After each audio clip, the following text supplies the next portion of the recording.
안녕하세요. 건강 365 아나운서 최인경입니다. 만성적인 자가면역 염증 반응의 질환이죠. 류마티스 관절염입니다. 대표적인 증상으로 지적이 되는 부분이 관절통이어서일까요? 관절의 통증을 증상으로 하는 다른 질환들과 혼동하는 경우도 많고요. 진단이 늦어지기도 한다는 지적입니다. 류마티스 관절염의 진단은 어떤 검사로 진행이 되는지, 또 검진을 통한 확인이 필요한 증상들도 궁금합니다. 대부분의 질환이 그렇지만 류마티스 관절염 역시 조기 발견이 중요하다고 하는데요. 잠시 후에 알아봅니다. 그리고 노인 당뇨병으로 관리에 신경 쓰는 분들도 많으시죠? 노년층의 당뇨병, 어떤 위험이 있는지도 살펴보겠습니다. 건강 365 곽진원의 그대가 들어줬으면 듣고 시작하겠습니다. KBS 라디오 건강 365 함께하고 계십니다. 관절 안에서 발생하는 염증, 전신성으로 지적이 되는 만성 염증 질환, 류마티스 관절염입니다. 정확한 원인이 밝혀지지 않은 자가 면역 염증 반응인데요. 관절통을 증상으로 하기 때문에 다른 질환과 혼동할 수도 있지 않을까 싶습니다. 민감할 필요가 있는 특징적인 증상이 있을까요? 중앙대학교 병원 류마티스내과 송정수 교수와 함께합니다. 안녕하세요, 교수님. 예, 안녕하세요. 류마티스 관절염으로 진단이 되기까지 시간이 좀 걸리는 경우가 많다고 들었습니다. 예, 맞습니다. 이게 손이 뻣뻣하고 또 무릎이 뻣뻣하고 관절의 부기가 느껴지는 증상을 보이는 질병은 이제 류마티스 관절염도 있지만은 퇴행성 관절염이 훨씬 더 많고 그다음에 손가락 인대염도 있고 방아쇠 손가락도 있고 뭐 여러 가지가 있습니다. 근데 가장 흔한 질병은 류마티스 관절염이 아니고 퇴행성 관절염과 인대염이기 때문에 의사들은 먼저 그런 병을 생각을 하고 치료하겠죠. 그러다가 이제 증상이 잘 낫지 않고 자꾸 재발하고 오래 지속되면은 혹시 류마티스 관절염이 아닌가 하고 의심을 하고 이에 대해서 정밀 검사를 하는 경우가 많습니다. 예, 그렇게 하다가 이제 진단되기까지 많은 시간이 걸리는 경우가 많죠. 일단 관절염이라는 이름이 붙잖아요. 근데 앞에 류마티스라는 단어도 있습니다. 어떻게 이해하면 될까요? 뭐 류마티스란 말을 이제 처음 들어보시는 분들도 많고 뭐 외국어기 때문에 이렇게 마음에 직접 닿지 않는 경우가 많습니다. 근데 이 류마티스에서 이 류마란 말의 어원은 라틴어로 뭐 흐른다. 한문으로는 흐를 류, 영어로는 flow라는 뜻이에요. 즉 우리 몸에서 생긴 나쁜 물질이 몸의 구석구석에 흐르면서 피를 타고 흐르면서 근육이나 관절에 염증과 통증을 일으킨다는 말이 바로 류마란 뜻이에요. 근데 이게 히포크라테스 시대에 서로 만들어진 말인데 이게 현대 의학에 의해서 이런 나쁜 물질들이 류마티스 인자나 항액항체, 뭐 염증 반응 물질 이렇게 몸에 염증과 통증을 일으키는 물질로 밝혀졌는데 이런 뭐 우리 몸 속에서 만들어지는 자가항체, 즉 정상적인 우리의 몸 조직이나 세포를 세균이나 바이러스와 같은 외부 침입자로 판단하고 공격하는 이런 자가항체가 면역 체계를 자극하면서 우리 관절을 감싸고 보호해주고 있는 그 활막에 염증을 일으키면서 손가락을 비롯한 여러 관절이 아프게 되고 또 진행이 되면 또 관절이 파괴가 되고 또 몸에 열이 나고 또 몸이 피로하고 온몸이 쑤시게 되는 그런 전신 증상이 나타나는 질환을 이제 류마티스 관절염이라고 그렇게 얘기를 합니다. 류마티스 질환은 자가면역 질환이잖아요. 환자가 어느 정도인가요? 제 주변에도 류마티스 관절염으로 치료받는 분들이 있거든요. 류마티스 관절염은 뭐 그리 흔한 질병은 아닙니다. 우리나라뿐만 아니라 전 세계 모든 인종에게서 골고루 이제 발병을 하는데 외국도 한 1% 정도 된다고 그러고 우리나라도 한 외국과 비슷하게 1% 정도 유병률을 갖고 있다고 그래요. 우리나라 인구를 이제 5천만 명으로 본다면 약 50만 명의 환자가 류마티스 관절염을 앓고 있다고 그렇게 추정되고 있습니다. 근데 진단이 늦어지는 이유 중에 하나가 좀 혼동하기 쉬운 증상 때문이지 않을까 싶은데 어떨까요? 류마티스 관절염은 흔한 병이 아니기 때문에 류마티스에 대한 이제 개념이 환자들도 부족했고 또 의사들도 사실은 류마티스 관절염에 대한 개념이 부족했습니다. 그래서 이제 손가락이나 손목 같은 게 아프면 이제 퇴행성 관절염으로 진단하고 소염제, 진통제 그런 거를 복용하는 경우가 많은데 그러면 잠깐 좋아졌다가 또 다시 재발하고 또 좋아졌다 나빠졌다 좋아졌다 나빠졌다 그러면서 이제 병이 진행이 되면서 류마티스 관절염 1, 2, 3, 4기로 나누는데 이게 1기 치료를 잘 하면 괜찮은데 뭐 소염제 먹고 좀 좋아지니까 뭐 시간이 좀 지나가다 보니까 2기, 3기가 돼서 늦게 진단되는 경우가 많아요. 그래서 이제 보통 처음 발병하고 1년 이후에 진단되면은 이제 예후가 나쁘거든요. 그래서 한 10년 전만 해도 그런 경우가 많았는데 이제 최근에는 관절통이 시작되고 6개월 이전에 진단되는 경우가 많이 늘어났어요. 이것은 이제 아마도 이제 이전보다 류마티스 내과나 류마티스 관절염에 대한 국민들의 이해도가 조금 나아져서 그런 것으로 생각이 됩니다. 관절통을 느끼긴 하는데 특히 조조강직이 강조가 되는 건 왜 그런가요? 예, 그거는 류마티스 관절염의 가장 처음 증상이 아침에 손가락, 손목, 무릎 그런 관절이 뻣뻣해지는 증상이에요. 그걸 이제 조조강직이라고도 하고 또 아침강직이라고도 하고, 그게 가장 처음 그래서 이게 손이 잘 안 구부러지고 뭐 뻑뻑하고 뭐 젤리를 만지는 느낌이고 그런 게 이제 조조강직인데 이게 조금 이때 잘 진단을 하면은 병이 진행되는 걸 막을 수 있는데 이걸 제대로 뭐 진단하지 못하고 좀 무시하고 그렇게 넘어가다 보면은 이제 손가락이 붓게 되고 관절 주위 부위가 빨갛게 달아오르기도 하고 또 관절도 아프고 나중에 관절을 움직이지 못하는 관절 운동 장애 증상들이 점차 진행되면서 생기기 때문에 조조강직이 생길 때 이거 혹시 류마티스 관절염이 아닌가라고 하는 의심을 갖는 게 중요합니다. 관절 질환에서 조조강직으로 나타나는 증상이 류마티스 관절염에만 해당하는 건 아닌 거죠? 예, 맞습니다. 퇴행성 관절염도 조조강직이 나타나고 인대염에도 조조강직이 나타납니다. 근데 퇴행성 관절염은 주로 이제 조조강직의 시간이 한 10분, 15분 그 정도, 인대염도 한 10분, 15분 이렇게 짧게 와요. 그래서 금방 풀어지는 데 비해서 류마티스 관절염처럼 염증이 심한 질병에서는 이 조조강직이 1시간 이상, 좀 염증이 심한 경우에는 오전 내내 손이 뻣뻣하고 잘 부어 있고 그런 현상이 나타나는 게 더 특징이죠. 주로 작은 관절을 침범하나요? 손가락 통증을 비롯해서 모양이 변형이 되기도 하던데요. 예, 맞습니다. 손가락이나 손목처럼 작은 관절에는 이 관절을 감싸는 윤활막이라고 있어요. 그 윤활막이 이 관절에 영양을 공급해주고 산소를 공급해주고 노폐물을 제거해주는 그 좋은 역할을 많이 하는데 이게 작은 관절에는 상대적으로 윤활막이 많이 존재하거든요.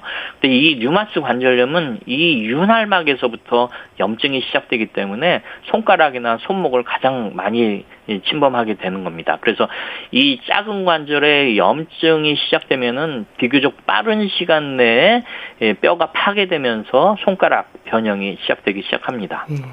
그런 증상의 변화는 아주 서서히 진행이 되는 건가요? 예. 류마티스 관절염의 특징이 증상이 좋아졌다, 나빠졌다, 좋아졌다, 나빠졌다를 반복하면서 몇 년에 걸쳐서 서서히 진행되는 것이 이 류마티스 관절염의 특징입니다.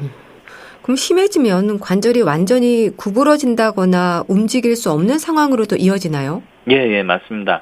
류마티스 관절염을 제대로 진단받지 않고 또 제대로 치료를 받지 못하면은 2, 3년 사이에 손가락이 완전히 구부러지고 또 손목이 완전히 구부러져서 관절 기능 장애를 일으켜요. 그렇게 되면은 뭐 세수도 못하고 머리 감는데도 불편하고 양치질하기도 제대로 힘들고 또 무릎을 침범을 하면은 걸어 다니기도 힘들고 또 화장실에 가서 일을 제대로 처리하기 힘들게 되는 그런 경우가 생기게 됩니다.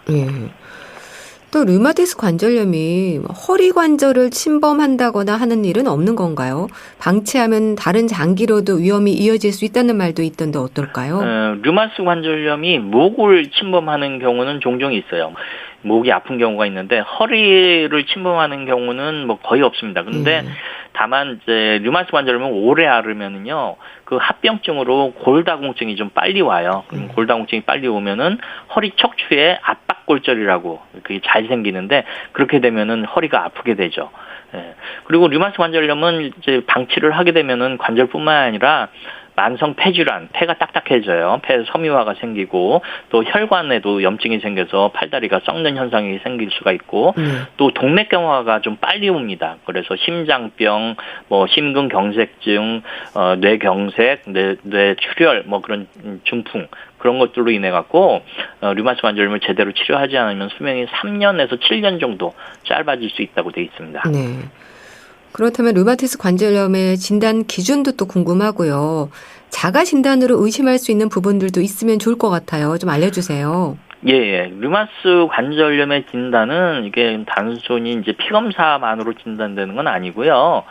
2010년에 발표된 그런 전 세계적으로 사용하는 류마티스 관절염 진단 기준이 있어요.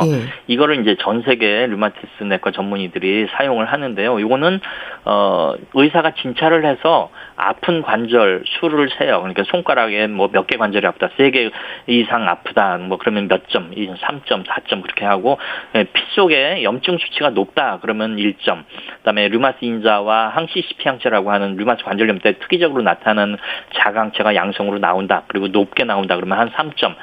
발병 기간이 6주 이상이다 그러면 또 1점. 그렇게 해서 점수를 매겨서 10점 만점에 6점 이상이면 이제 류마티스 관절염으로 진단을 할 수 있습니다. 진단 과정이 좀 복잡하긴 하지요. 전문가의 의견이 필요하고. 그런 부분들은 확인하기 위한 검사들이 진행이 되는 건가요? 그렇죠. 피검사뿐만 아니라 이제 진찰도 해봐야 되고요. 엑스레이도 조금 찍어봐야 되고 관절 초음파 검사, 전신 골 스캔, 뭐 그런 다양한 검사 등으로 류마티스 관절염을 진단할 수 있습니다. 또 환자들의 증상에 대한 표현도 진단에 참고가 되는 부분이 되겠네요. 예. 그것도 굉장히 중요합니다. 이제 환자, 뭐 피검사도 중요하고 엑스레이도 중요하지만은 진단의 가장 중요한 점은 환자분께서 호소하는 관절이 어느 부위의 관절이 아프냐 그거하고 얼마나 많은 관절, 침범된 관절의 수가 얼마나 많으냐에 따라서 진단을 할 수 있기 때문에 그 환자분께서 호소하는 증상에 대한 표현이 진단에 많이 중요합니다. 만성 질환으로 관리가 필요한 질환이지만 당연히 조기 발견해서 빨리 치료를 시작하는 게 중요하겠죠? 예, 맞습니다. 류마티스 관절염은 생명을 위협하고 또 무서운 고통을 안겨주는 그런 무서운 병입니다. 그런데 조기에 진단하고 조기에 치료를 하면은 잘 치료가 되는 병 중에 하나예요. 그래서 이제 류마티스 관절염도 병기에 따라서 1기, 2기, 3기, 4기 이렇게 나누는데 1기는 치료가 아주 잘 돼요. 근데 3기, 4기가 되면은 뭐 독한 약도 써야 되고 치료도 잘 안 되고 뭐 그렇습니다. 그래서 조기 진단을 위해서는 이제 손가락이나 손목이 이제 뻣뻣하고 아프고 또 전신 증상으로 피로감이 좀 심하고 근육통 뭐 그런 게 남달리 심하다고 느껴지면은 근처에 류마티스 내과 전문의한테 가서 상담받고 검사를 받아보는 것이 좋겠습니다. 네. 치료 목적은 그럼 염증을 가라앉히는 건가요? 예. 치료의 목적은 관절과 전신에서 염증을 깔아앉힘으로써 이게 통증을 없애고 또 관절이 망가지지 않게 관절 기능을 보호하고 또 제대로 치료하지 않으면 수명이 단축된다고 했는데 수명을 지키는 것이 또 치료의 목적입니다. 20-30년 전에는 이런 류마티스 관절염 치료에 사용할 약물이 많지 않았어요. 그래서 주로 이제 아스피린이나 뭐 소염제 같은 거, 스테로이드, 뿌리 잡는 약이 아니라 그냥 불만 끄는 약 그런 거로 해서 염증을 차단하는 치료를 주로 했는데 이제 이런 소염제나 스테로이드 진통제는 염증과 통증을 일시적으로 멈추게 하지만은 이 약물을 중단하면 염증이 계속 진행하거든요. 재발하고. 그래서 이제 이런 약물보다는 이제 근본적인 치료를 하는 약을 개발해야겠다. 그래서 최근 한 20년 전부터 2000년도부터 새로운 항류마티스 약제하고 면역 억제제 또 생물학적 제제라고 하는 획기적인 약물이 개발되고 나서 이게 또 환자들한테 사용되고 나면서 류마티스 관절염의 질병의 뿌리까지 잡는 치료가 이제 도입이 되게 됐죠. 다행히도. 관절 손상의 위험을 늦추는 효과도 있는 거네요. 예. 근데 그런 치료와 함께 또 일상에서 조심할 부분들도 많지 않을까요? 예, 많습니다. 류마티스 관절염을 일으키는 주요 원인이 이제 유전적인 요인과 환경적인 요인이 있는데 유전적인 요인은 이제 가족력을 둘 수 있습니다. 이게 뭐 100% 유전되는 건 아니지만은 그래도 가족 중에 또 류마티스 관절염이나 다른 뭐 루푸스 같은 다른 종류의 자가 면역 질환이 있는 분들은 좀 가족력이 조금 높기 때문에 신경을 쓰고 주의를 하셔야 하고요. 또 환경적인 요인으로는 담배, 흡연이 가장 위험합니다. 담배를 피우면 이제 폐암이나 후두암 같은 이제 암에 걸린 위험이 높다는 것은 많은 분들이 알고 계신데요. 이런 흡연이 류마티스 관절염을 일으키거나 또 악화시키고 약에 대한 내성을 키운다는 사실은 잘 모르고 계신 것 같아요. 그래서 실제로 흡연은 류마티스 관절염에서 유일하게 알려진 환경적 위험인자입니다. 그래서 류마티스 관절염 환자는 반드시 담배를 끊으셔야 하고 또 뚱뚱한 분들은 류마티스 관절염 증상도 심하게 나타나고 또 약에 대한 내성이 잘 생기기 때문에 뚱뚱한 분은 이제 체중을 정상 체중으로 줄이도록 운동도 하시고 다이어트도 하시고 열심히 노력을 하셔야 됩니다. 그렇게 치료와 일상의 관리를 통해서 잘 조절이 되면 약을 줄이거나 끊기도 하나요? 예, 그럴 수 있습니다. 류마티스 관절염의 활성도가 잘 조절이 되면은 관절이 아프지도 않고 붓지도 않습니다. 그렇게 되면 이제 소염제 1차적으로 이제 소염제 진통제를 끊고 스테로이드도 이제 줄이거나 끊을 수 있습니다. 그래서 스테로이드와 진통제 소염제를 끊게 하는 게 치료의 목표예요. 근데 이제 질병의 뿌리를 잡는 항류마티스 약제나 면역 억제제는 이게 줄이거나 끊을 때는 환자의 증상도 잘 봐야 되고 피검사에서 류마티스 관절염의 활성도가 안정되어 있는지 확인하고 잘 줄이고 끊어야 됩니다. 왜냐하면은 이 약을 모두 끊은 다음에 류마티스 관절염이 재발할 확률이 한 70% 되기 때문에 그렇죠. 그래서 이런 약을 줄이거나 끊을 때는 정기적으로 피검사하고 그러면서 임상 경과를 잘 지켜보면서 재발을 하나 안 하나 봐가면서 약물을 중단하거나 또는 줄여야 합니다. 이 약제에 대한 부담이나 부작용은 없을까요? 있습니다. 류마티스 관절염은 이제 약물 치료가 제일 중요하고요. 그다음에 물리 치료, 뭐 수술적인 방법, 뭐 주사 치료 여러 가지가 있는데 가장 중요한 치료 방법이 약물 치료입니다. 이 약물 치료에는 이제 스테로이드하고 비스테로이드 소염제, 항류마티스 약제, 면역 억제제, 뭐 생물학적 제제 이런 굉장히 다양한 약물이 있고 뭐 지금도 계속 개발되고 있는데 이 약물을 환자의 증상에 따라, 환자의 상태에 따라 이제 두세 가지를 혼합하고 사용해서 질병의 활성도에 따라서 이제 약물을 올렸다 내렸다 하면서 그렇게 치료를 하게 됩니다. 이런 항류마티스 약물도 아주 굉장히 다양한 종류의 여러 종류가 있고 또 종류에 따라서 또 간을 해치는 약도 있고 콩팥을 해치는 약도 있고 빈혈을 일으키는 약도 있고 또 폐가 나빠질 수 있는 그런 약도 있습니다. 그래서 의사들은 이런 약을 쓰면서 정기적으로 피검사도 하고 소변검사도 하고 가슴 엑스레이 촬영도 하면서 이게 약을 쓰면서 효과가 있나 없나 그것도 봐야 되지만은 몸에 부작용이 생기는지 안 생기는지 그런 거를 확인을 하면서 약을 사용을 해야 됩니다. 그리고 초기에 치료가 잘 돼서 다행히 환자들이 잘 받아서 증상이 좋아지면 약을 많이 줄일 수가 있죠. 그래서 그런 부작용, 약을 줄이게 되면 그런 부작용도 거의 생기지 않게 됩니다.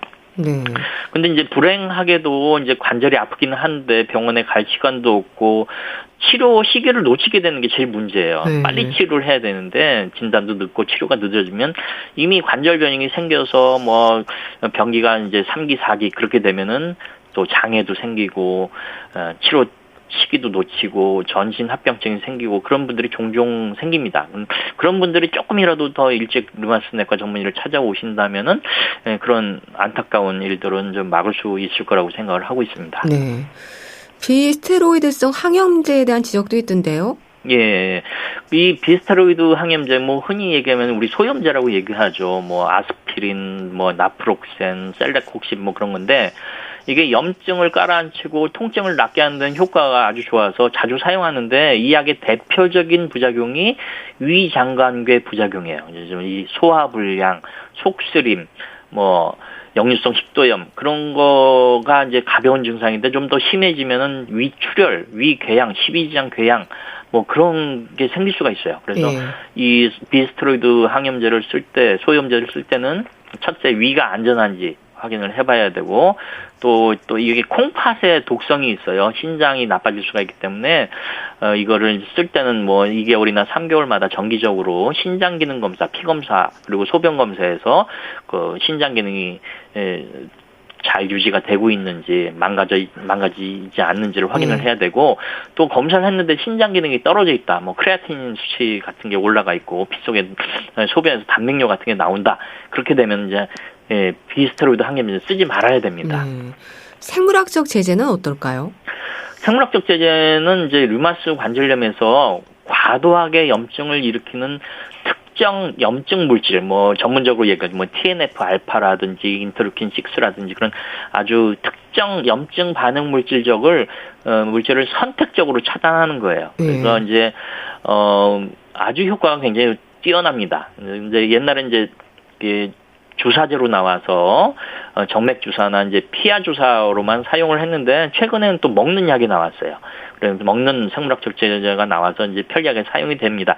그렇지만은 효과가 굉장히 뛰어나지만은 최근에 이제 뭐 부작용이 나와요. 그러면 혈전증 같은 뭐 부작용 같은 거, 심근경색증 같은 부작용, 뇌경색 같은 그런 부작용이 조금 높아진다라고 하는 보험도 있고 또 뭐 폐결핵이라든지 그런 결핵균 감염 또는 뭐 곰팡이 감염 그런 기회 감염이 더 잘 생긴다라고 하는 보고가 있어갖고 이런 부작용을 감시하면서 환자에 따라 이게 맞춤형으로 류마티스내과 전문가에 의해서 사용이 되어야 합니다. 네. 그렇게 다양한 약제들도 개발되고 있어서 다행인데요. 류마티스 관절염 환자들이 실천해야 하는 부분들, 뭐 운동을 비롯해서 질문을 많이 받으실 텐데 짚어주세요. 예. 류마티스 관절염은 뭐 아직도 정확한 발병원이 밝혀지는 않았는데 현재까지 연구된 결과를 보면은 면역 체계 이상이 있는 사람이나 또 담배를 많이 피우는 사람, 치주염에 자주 걸리는 사람, 또 운동이 부족한 사람, 뚱뚱한 사람 그런 사람들이 이제 류마티스 관절염이 잘 생깁니다. 그래서 평소에 운동을 열심히 하고 뚱뚱해지지 말아야 되고 또 담배를 피우지 말아야 되고 또 이상적인 체중을 잘 유지하는 것이 중요합니다. 그리고 일단 무엇보다도 류마티스 관절염으로 진단해서 치료를 받고 있다면은 이 류마티스 약을 잘 복용하고 정기적으로 검사를 받는 것이 가장 중요합니다. 그리고 또 조기 진단을 위해서 관절이 이제 아프기 시작하면은 조기에 전문의를 찾아서 진료를 보시는 것이 가장 중요하다고 생각합니다. 네, 말씀 잘 들었습니다. 오늘은 류마티스 관절염에 대해서 자세히 알아봤는데요. 중앙대학교 병원 류마티스내과 송정수 교수와 함께했습니다. 감사합니다. 예, 감사합니다. KBS 라디오 건강365 함께하고 계신데요. 안드레아 보첼리와 셀린 디온이 함께하는 더 프레이어 듣고 다시 오겠습니다.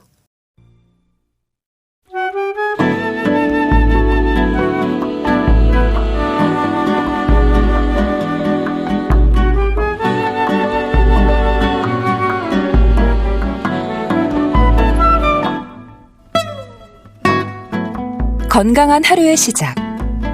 KBS 라디오 건강365 최윤경 아나운서의 진행입니다.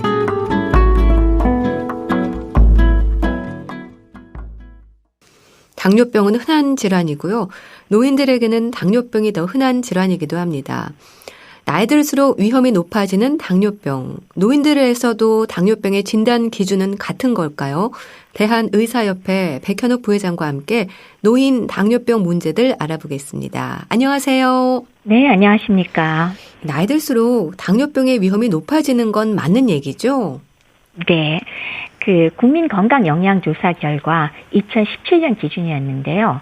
30세 이상 성인의 12.4%가 당뇨병인데 비해서 65세 이상 노인의 25.9%가 당뇨병이니까 실제로 2배가 좀 넘네요. 그러니까 연령이 높아질수록 당뇨병 발생 위험도가 높아진다는 거 맞는 이야기가 되겠습니다. 근데 나이를 더할수록 공복 혈당이나 식후 혈당이 증가하기도 하지 않나요? 맞습니다. 연령이 올라가면 공복 혈당이나 식후 혈당은 당연히 젊은 연령층에 비해서 점차로 높게 측정되는 게 사실이죠. 그럼에도 당뇨병의 진단 기준은 청장년과 노인의 경우가 같은 건가요? 예, 좀 다르게 하고 싶은데 아직까지 진단 기준 자체는 노인과 청장년이 동일하게 사용하고 있습니다. 이유는요. 명확하게 이 노인 그룹과 청장년 그룹에 다른 진단 기준을 적용할 근거가 아직은 과학적인 근거가 부족하기 때문에 현재는 진단 기준 자체는 공동으로 사용을 하고 있습니다. 자, 그렇다면 일단 인슐린의 작용이 떨어지는 인슐린 저항성이 당뇨병의 원인인 거죠? 그 점에서는 모두 다 인슐린 저항성은 사실 아니긴 한데요. 당뇨병 왜 잘 아시는 것처럼 두 종류로 나누어지잖아요. 그러니까 소위 말하는 제1형 당뇨병은 물론 소화가 조금 더 많긴 합니다만은 인슐린 생산이 아주 아예 되질 않는 거죠. 어디에서? 왜 췌장에 베타세포라는 데서 인슐린을 만들어내는데 뭐 베타세포가 파괴됐건 여러 가지 이유로 인슐린을 체내에서 제대로 생산하지 못하기 때문에 당뇨병이 발생하는 경우가 되겠고요. 네. 제2형 당뇨병이 우리가 흔히 보는 당뇨병이 되겠습니다. 인슐린의 분비량이 크게 줄어든 것은 없으나 그러니까 분비량 자체가 많이 줄어들지는 않습니다만은 그 인슐린이 작용을 하기 위해서는 세포 내로 들어가야 돼요. 간이나 근육 혹은 지방조직 등에. 근데 거기를 제대로 들어가지 못해서 제대로 작용을 하지 못하기 때문에 혈청의 인슐린은 높지만은 혈당도 같이 높아서 작동이 안 되는 그런 당뇨병의 형태가 되는 거죠. 이 경우가 인슐린 저항성이 원인이다라고 할 수 있는데 사실 이 2형 당뇨병이 대부분의 당뇨병을 차지하고 있고 약 90% 정도를 차지하고 있습니다. 근데 노인의 특성상 인슐린 저항성이 더 증가할 수 있다는 말도 있던데요. 어떤 의미일까요? 노인들은 근육량이 감소하고 또 복부 비만이 늘어서 내장 지방이 증가하지 않습니까? 거기에 더해서 신체 활동은 감소하고 또 여러 가지 만성 동반 질환에 의해서 스트레스 호르몬은 증가하고 또 여러 가지 약제를 또 복용하게 되죠. 이런 것들이 모두 다 인슐린 저항성을 증가시키는 데 역할을 하게 됩니다. 그렇기 때문에 혈당이 젊었을 때보다 오르는 경향이 있고 전에보다 당뇨병으로 진단될 가능성이 높아지는 그런 결과가 나오는 거죠. 이 당뇨병의 대표적인 증상으로 지적이 되는 부분이 다음, 다뇨, 다식이지 않습니까? 근데 또 노인들에게는요, 이런 특징적인 증상이 나타나지 않는 경우도 있다고 하던데 그런가요? 그렇죠. 노인의 경우는 어떤 의미에서는 이 당뇨뿐만이 아니라 대부분의 질환이 항상 증상이 애매모호한 것이 특성이라고 제가 노상 말씀을 드렸습니다. 그래서 이 당뇨병의 경우도 그냥 뭐 피로감, 쇠약감 뭐 이런 정도 나오는 경우가 꽤 많은데요. 이건 다른 질환의 경우에 있어서 예를 들면 폐렴은 전형적으로 기침하고 열이 있잖아요. 그게 없는 폐렴. 맹장 충수돌기염이 터졌는데도 불구하고 배도 안 아픈 경우, 담낭염이 터졌는데도 열도 없고 복통이 없는 경우 노인 환자들한테서 제법 자주 만나게 되거든요. 더군다나 왜 담낭염, 맹장 충수돌기염 대부분 응급수술이 필요한 경우인데 사실 노인 환자 보는 입장에선 정말 긴장되거든요.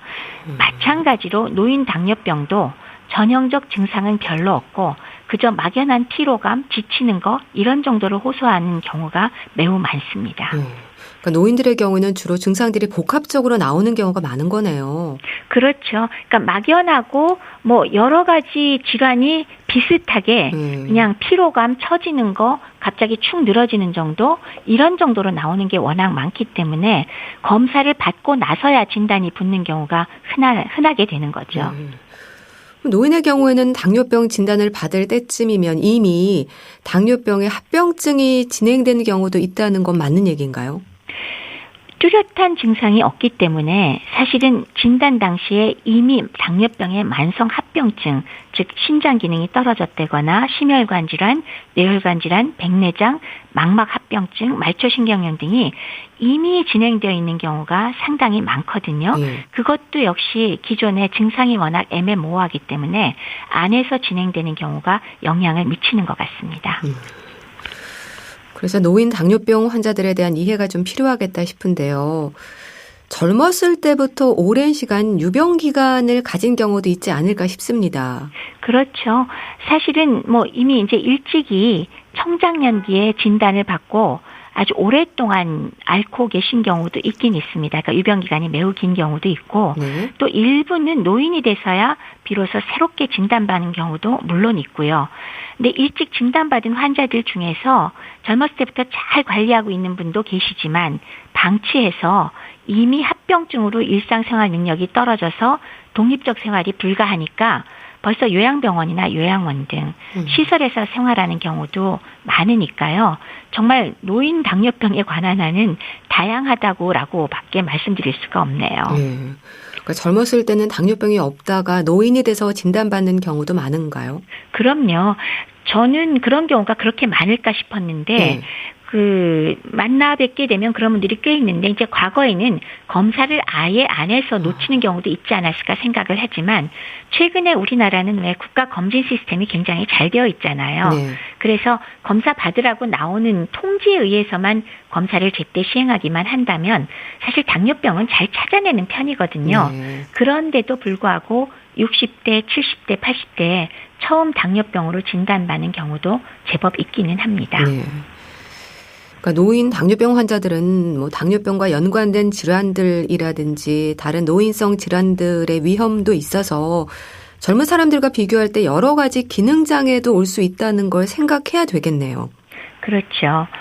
뭐 당뇨병과 직접 연관된 합병증들, 그러니까 고혈압이라든지 심부전이라든지 관상동맥 질환으로 인한 협심증, 심근경색증, 뇌혈관 질환에 의한 뇌경색이나 뇌출혈, 그리고 망막혈관 질환, 백내장 등 이런 것들이 동반되면서 사실은 시력 문제가 생겨서 상당히 문제가 되거나, 그다음에 뇌졸중이 동반되면은 역시 거동 불편 등의 여러 가지 문제가 생기면서 기능 장애가 바로 동반될 가능성이 훨씬 높습니다. 네. 그리고 뿐만 아니라 노인들의 경우 노인 증후군에 속하는 우울증, 인지기능장애 상당히 중요하잖아요. 이것까지 동반되면 더 큰 문제가 유발될 수 있고요. 이런 치매라든지 요실금, 그다음에 낙상, 그리고 여러 군데의 통증, 그리고 다약제 관련해 연관된 일상생활 기능장애를 보이는 경우도 많아서 네. 종합적으로 평가하고 접근해야 되는 게 노인 당뇨병이 젊은 사람들의 당뇨병과 차이점이라고 할 수 있겠습니다. 네. 그럼 또 혹시 인지 기능이 떨어져 있는 노인 당뇨병 환자들은 어떤 부분들에 신경을 써야 할까요? 그러니까 인지 기능이 떨어져 있는 환자의 경우에는 뭐 처방한 약이라든지 인슐린 주사가 제대로 이루어지고 있는지에 대한 확인 같은 것도 필요할 것 같은데요. 맞습니다. 인지 기능이 떨어져 있으니까 내가 약을 먹었는지 안 먹었는지, 그리고 뭐 주사를 맞았는지 안 맞았는지, 그리고 또 양을 제대로 썼는지 이런 것들이 기억을 잘 못하기도 하고 잇따라서 주사를 맞기도 하고, 그렇게 되면 오히려 저혈당 빠지고 문제가 뭐 크게 발생할 수가 있죠. 예. 그리고 또 진짜 다시 한번 강조를 드리는 게 이런 약물을 제대로 안 먹거나 빠뜨리거나 했을 때 고혈당으로 가는 것도 문제이지만 네. 안 그래도 인지기능 장애로 식사를 잊어버리거나 먹기 싫어서 안 먹는 경우에 그 자체도 저혈당이 잘 올 수 있는데, 약을 혼돈을 해서 2번을 먹거나 인슐린 주사를 여러 번 맞거나 하면 당연히 저혈당이 상당히 문제가 됩니다. 근데 노인들에 있어서는 고혈당 상태가 오래 지속되는 것도 문제이지만 저혈당 상태로 인해서 뇌기능의 손상으로 인한 문제점이 훨씬 더 큰 문제고, 중증의 질환을 이완시킬 수 있는 가능성이 올라가고 바로 사망률이 높아지는 원인하고 연결이 될 수 있기 때문에 각별하게 신경을 써야 되고 옆에서 많이 도와주셔야 될 겁니다. 네. 그런 만큼 당뇨병 관리에 대한 교육이 또 필수적일 텐데요. 환자나 가족들을 대상으로 하는 교육 프로그램이 뭐 병원마다 진행이 되고 있을까요?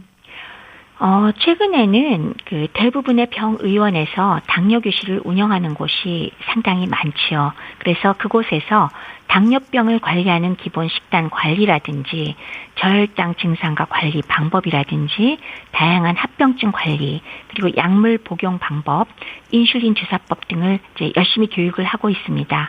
그래서 대부분은 이제 운영을 하고 있기 때문에 가까운 곳을 먼저 이용하시고요. 그래도 의문이 생기거나 좀 불충분하다 싶을 때는 주치의와 상의해서 조금 더 다른 곳에서 좀 더 명확한 교육을 받을 수 있거나 이런 곳을 찾아볼 수가 있을 겁니다. 네. 노인 당뇨병 환자들의 관리에서 가장 중요한 부분은 어떤 걸까요?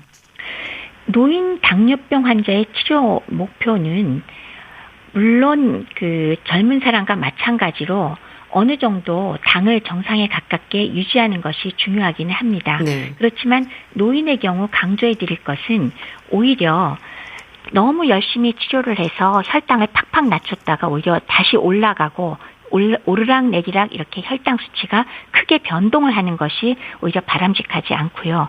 그러면서 저혈당이 자주 발생할 때 뇌 기능에 대한 손상을 훨씬 더 민감하게 받고 그로 인해서 기능장애가 몇 배로 심해질 수 있기 때문에 네. 적절하게 조정을 좀 안정적으로 조정할 필요가 있습니다.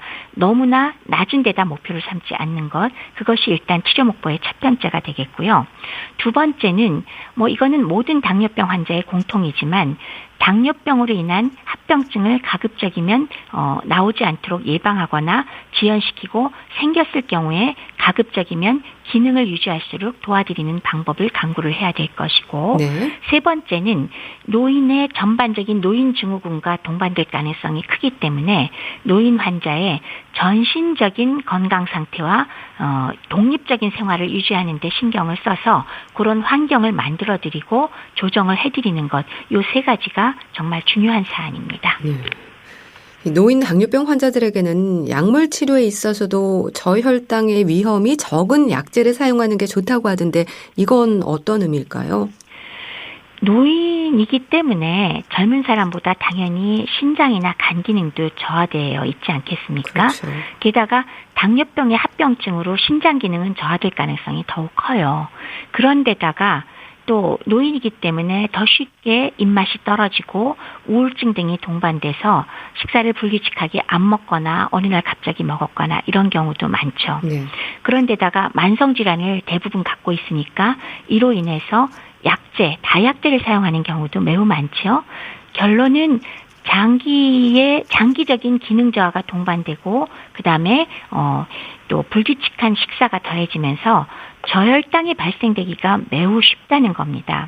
따라서 기왕 약제를 선택할 때는 인슐린 주사나 아니면 설포닐 유레아제 같은 저혈당을 유발하는 가능성이 굉장히 높은 약제는 가급적이면 좀 나중에 부득이할 때 사용하도록 하고 그거보다는 혈당이 좀 널뛰기를 하지 않을 수 있는 그런 저혈당의 위험이 적은 약제를 선택하는 것이 훨씬 더 노인들한테는 바람직한 거죠. 게다가 노인의 경우는 저혈당이 발생하더라도 젊은 사람과 달리 증상이 또 뚜렷하지 않아서 발견하기도 어렵고 한번 저혈당에 심하게 빠진 후에 회복도 굉장히 더디게 됩니다. 그렇기 때문에 저혈당 발생하지 않도록 하는 게 가장 중요한 그 포인트 중에 하나이기 때문에 저혈당의 위험이 적은 약제를 선택한다. 이거 꼭 기억하시기 바랍니다. 더불어서 관리에는 식습관도 포함될 텐데 어떤 부분이 강조가 될까요? 식사 습관에는 1번 우선 규칙적으로 일정 시간에 어느 정도의 양을 골고루 먹는 것 정말 중요합니다. 먹고 싶지 않다고 식사를 건너뛰거나 하면은 거기에 당뇨약이 들어가서 저혈당 빠지는 건 너무 쉽거든요. 제때 먹는다 가장 중요하고요. 그리고 일정 양을 어느 정도 먹어줘야 된다는 거 정말 중요합니다. 그다음에 두 번째는 요새 많이들 보급되어 있는데 자가혈당 측정기를 좀 마련하셔서 가족이 해주시건 본인이 하시건 주기적으로 측정하면서 나의 혈당이 그래도 지나치게 널뛰기를 하지 않는지는 꼭 체크를 해보실 필요가 있습니다. 따라서 이런 자가혈당 측정 교육이 필요하고요. 세 번째는 노인이 식사를 못하는 이유 중에 상당히 중요한 것이 치아 문제가 있어요. 치아 문제로 인해서 밥도 잘 못 먹고 씹지를 못하고 또 식욕부진의 원인이 되는 것도 이 치아 문제 자체일 수 있거든요. 그래서 적절하게 그게 틀니가 됐건 임플란트를 해주건 어쨌건 치아 관리를 가급적이면 할 수 있는 최대한으로 해주셔서 경구로 식사하는 데 도움이 되도록 해주시고요. 네 번째로는 나이가 드신 분들이 아무래도 혼자가 되신 경우가 많으니까 식사를 혼자 하게 되는 경우가 더 흔하게 되겠죠. 근데 젊은 사람조차도 혼자서 밥 먹다 보면은 자꾸 먹기 싫으니까 미루게 되고 밥맛도 떨어지고 이런 문제들이 발생하지 않습니까? 노인은 더 그럴 수가 있겠죠. 식욕부진이라든지 식사를 거른다든지 식사량 감소에 아주 큰 원인이 되기 때문에 소위 혼자 밥 먹는 상황을 가급적이면 노력해서 좀 피하고 같이 식사할 수 있는 여건을 만들어주시면 도움이 크게 되겠다 하는 부분을 강조해드리고 싶습니다. 네. 그런 관리가 또 필요할 것 같고요. 그리고 더불어서 구체적으로 어떤 음식을 어떻게 먹어야 하는지에 대한 질문도 많이 받지 않으세요? 그렇죠. 이런 질문을 많이 받는데 노인들한테 요것도 피하고 저것도 피하고 이러면 이제 먹을 게 없어지죠. 그렇기 때문에 청장년과는 달리 안 그래도 노인이 왜 여러 가지 이유로 밥을 제때 안 먹고 식사량이 감소하고 영양 실조 걸리고 저혈당 위험 높은 거 우리 잘 알고 있잖아요.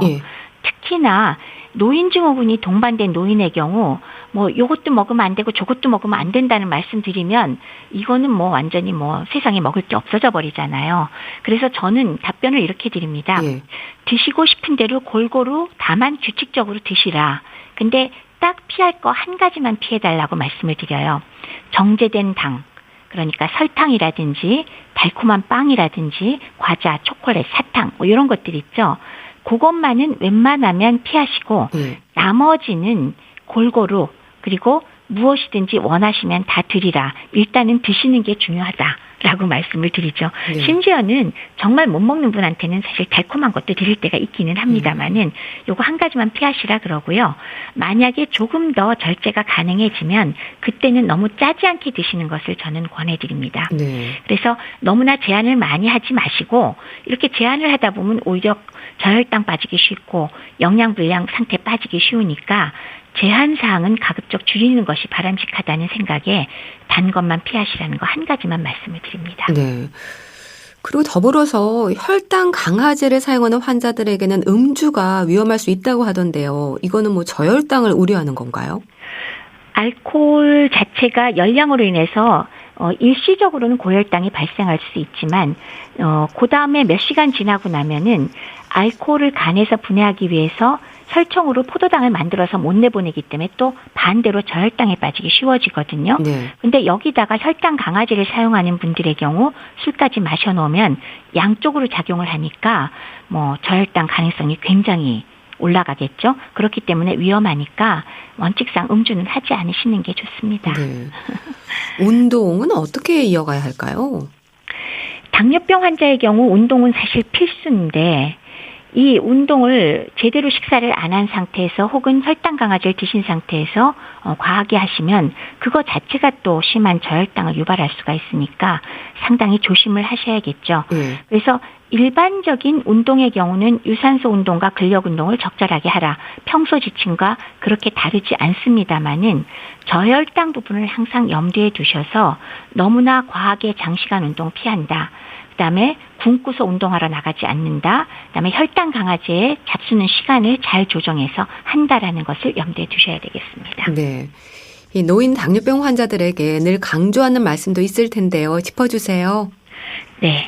우선은 정제된 당, 달콤한 음식만은 금기이지만 나머지 음식은 너무 가리지 말고 골고루 그리고 규칙적으로 반드시 섭취하시라라는 걸 강조해 드리고요.